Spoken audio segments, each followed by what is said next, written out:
Alors sur le dossier Courchevel, on a entendu pas mal la direction, on a entendu beaucoup de syndicats, par contre on n'a pas entendu les principes concernés, c'est-à-dire les salariés, les chalets. Du coup, on y va. Tell me, did you sail across the sun?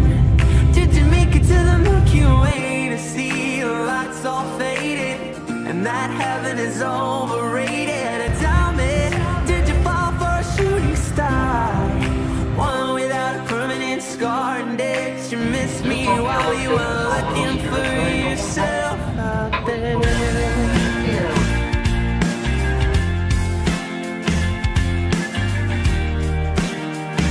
Salut Pascal, salut.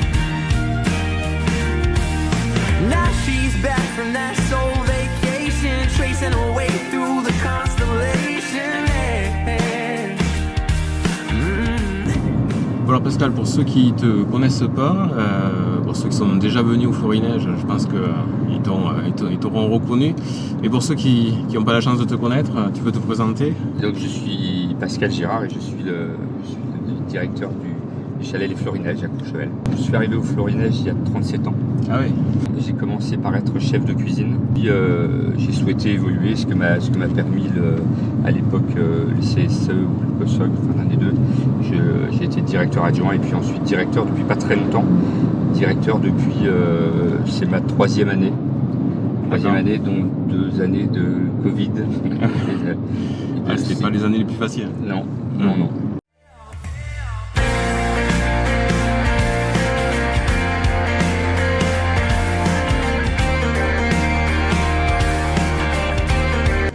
Tu sais que la dernière fois que j'ai filmé une gare, c'était Ivry, la gare d'Ivry.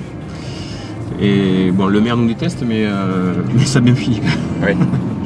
Je sais pas si t'as entendu parler de l'histoire. Si.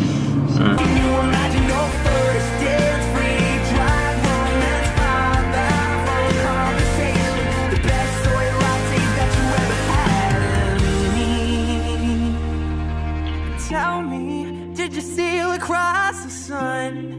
Did you make it to the Milky Way to see the lights all faded and that heaven is overrated? And tell me, did you sail across? Du coup Pascal, on arrive ici au chalet, ça a pas mal changé. Ouais, par le fait, on commence déjà un petit peu à démonter 2 ou 3 choses, quoi, Ouais. à vendre des choses. Vous avez vendu... Alors, on a commencé à vendre un petit peu du matériel de cuisine, il y a déjà des choses qui sont parties, et puis on commence, nous, à débarrasser un petit peu, puisqu'il faudra un moment que le chalet, pour fin août, soit complètement vide. D'accord. Enfin, l'essentiel. Je voulais revenir à ce chalet, dans ce qui fait sa spécificité dans l'écosystème local. Il a une place à part. Alors, il a une place à part, effectivement. Alors, d'une part, parce qu'on est à Courchevel, et d'autre part, parce qu'on est dans l'endroit de Courchevel, entre guillemets, le plus huppé. C'est-à-dire qu'on est dans le quartier du Jardin Alpin, et c'est là où se trouve l'essentiel des 4-5 étoiles, 5 étoiles luxe de Courchevel. Et on est même quasiment les mieux placés parmi, dans le secteur du Jardin Alpin, parmi ces prestigieux voisins.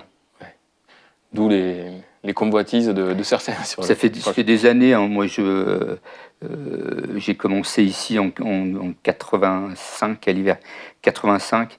Il n'y a pas une année où on ne parlait pas de la vente du chalet, vraiment. Ouais. Pas une année où que ça vienne de nos clients de passage ou des gens de l'extérieur qui disaient ce chalet sera bientôt vendu. Ouais. Sinon, c'était le seul chalet ouvert toute l'année ?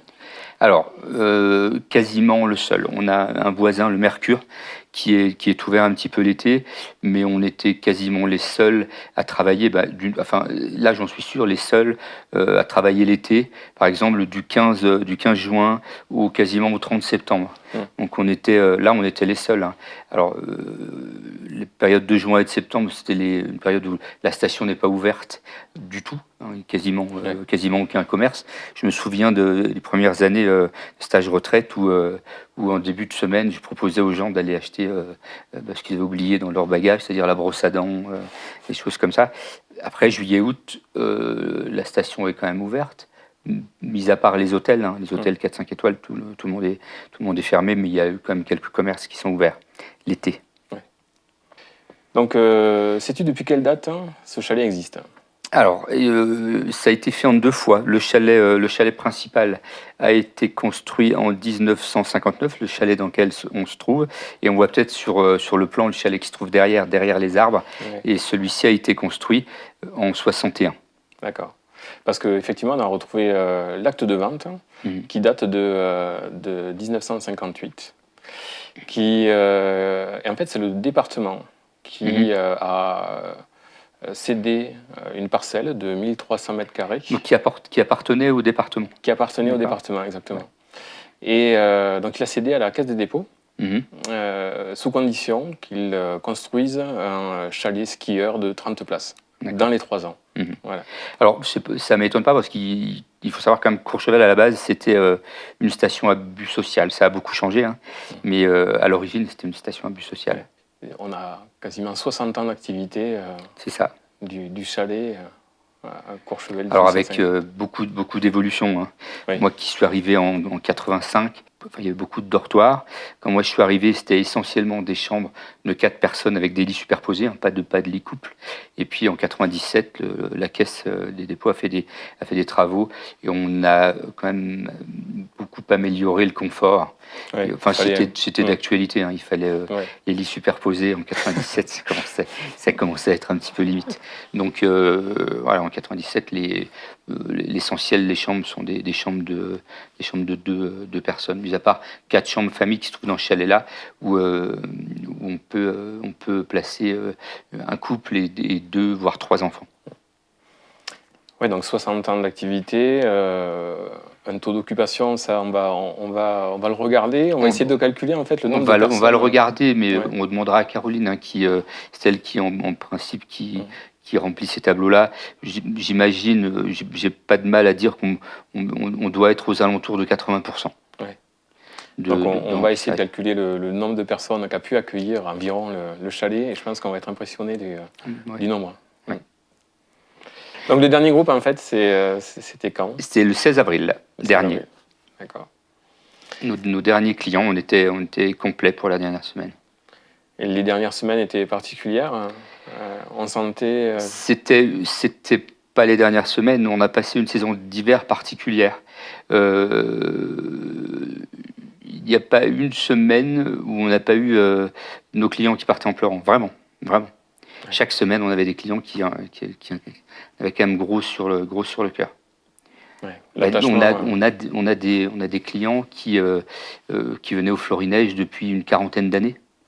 certaines personnes ont du mal à se rendre compte en fait de l'attachement des agents pour ce Oui, chalet. il y a des gens qui s'en sont aperçus en revenant, en se disant bon, c'est la dernière fois que je viens, et puis d'autres qui arrivaient avec le cœur gros déjà en se disant c'est la dernière fois que je viens ici et j'y reviendrai plus puisqu'on ne vient pas à Courchevel quand on est salarié de la Caisse des dépôts si on ne vient pas au Florinège, évidemment. Effectivement, ce chalet, il a un rôle social, mais en 2 dimensions. La première, c'est de rapprocher les agents entre eux, c'est-à-dire de créer du lien, et Dieu sait qu'on en a besoin aujourd'hui. Et en plus de ça, ça permet à des familles aux revenus moyens de pouvoir accéder à ce type de station qui, voilà, sans quoi... C'est évident, hein. Bah, on en parlait souvent entre nous, hein, et nos clients nous disaient souvent, hein, c'est une chance incroyable d'avoir ce chalet ici, parce qu'effectivement on a la chance d'avoir ce chalet ici dans une station qui est quand même huppée, hein, prestigieuse, et par ce caractère-là, on a un entretien des pistes, des remontées mécaniques de dernier cri. Enfin, on a vraiment c'est une station extraordinaire pour le ski, hein. De mémoire, je crois que sur les 3 vallées, ça représente plus de 700 km de pistes. Ouais, c'est énorme. Et de pistes de grande qualité, avec des remontées mécaniques. Même en congé scolaire, il est très rare qu'on attende plus de 10 minutes à une remontée mécanique, ce qui est incroyable, ce qui n'arrive quasiment nulle part ailleurs. Comment tu as appris le souhait de la direction de vendre le chalet? Alors, ça s'est passé en 2 étapes. C'était au mois de juin 2020. J'ai vu le passage de géomètres. Et puis je leur ai demandé ce qu'ils faisaient là, du coup. Puis ils m'ont dit, on vient mesurer, peut-être avez-vous un projet de vendre le chalet. Je dis non, je suis pas au courant. Bon, puis ça s'est arrêté là après, hein. Et puis je l'ai appris, je crois, ça devait être le 15 juin 2020, lors du stage retraite. C'est quelqu'un de la caisse qui m'a téléphoné pour me dire que c'était quand même bien avancé. Et vous y attendez? Vous avez été surpris? Alors, comme je te disais tout à l'heure, ça faisait tous les ans, on entendait le chalet va être vendu. Après, on n'y croit plus, hein, puisque ça fait 37 ans que je fais partie du chalet. Quand on entend ça tous les ans, on dit bon, c'est une fois de plus. Et puis là, ça paraissait quand même. Puis là, c'était pas des bruits de couloir, c'était une personne qui est censée être au courant, qui m'a dit. Qu'avez-vous compris toi et ton équipe, hein, des motivations en fait de la direction? J'allais dire rien. Ça nous dépasse un petit peu. Hein. Après, c'est un choix qui est fait au-dessus de nous. Évidemment qu'on trouve ça injuste, franchement, ça nous dépasse. Alors, dans un premier temps, on est entre guillemets horrifié parce qu'on se dit merde, pardon. C'est notre emploi qui va s'en aller.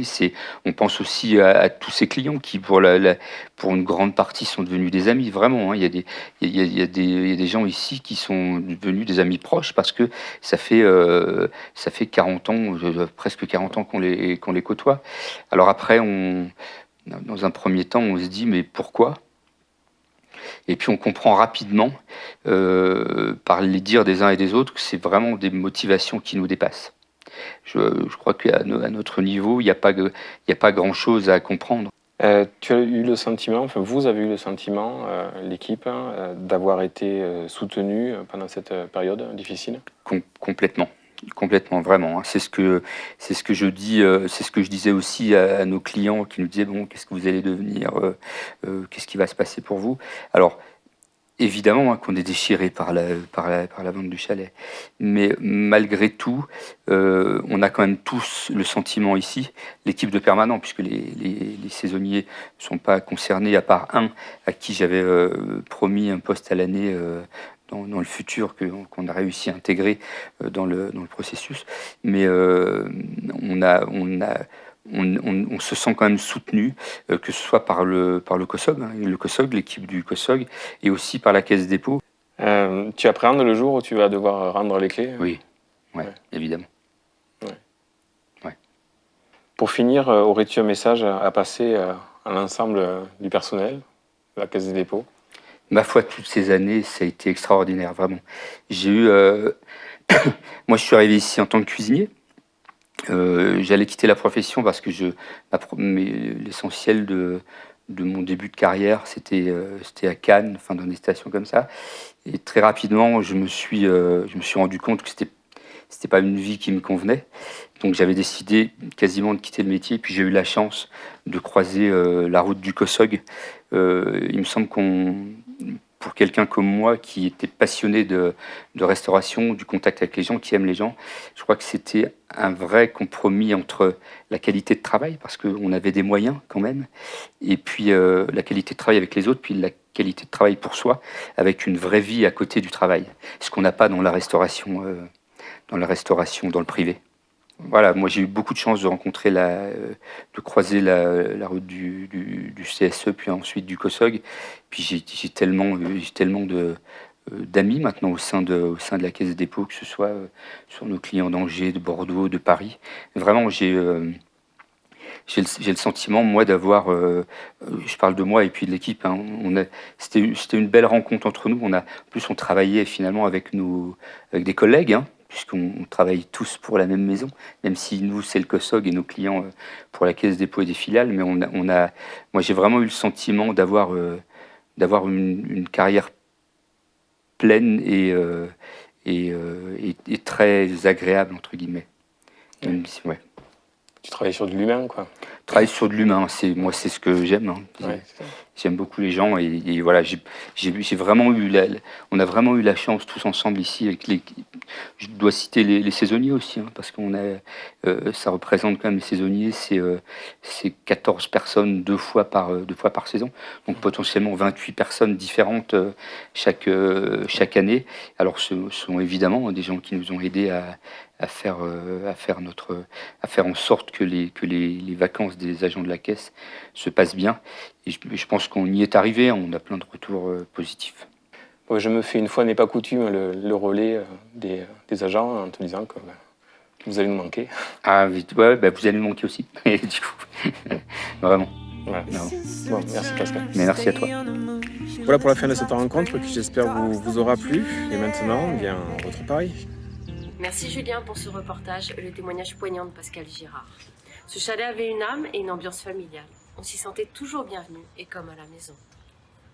L'UNSA, ainsi que les autres organisations syndicales, n'ont eu de cesse de dénoncer la vente de ce chalet.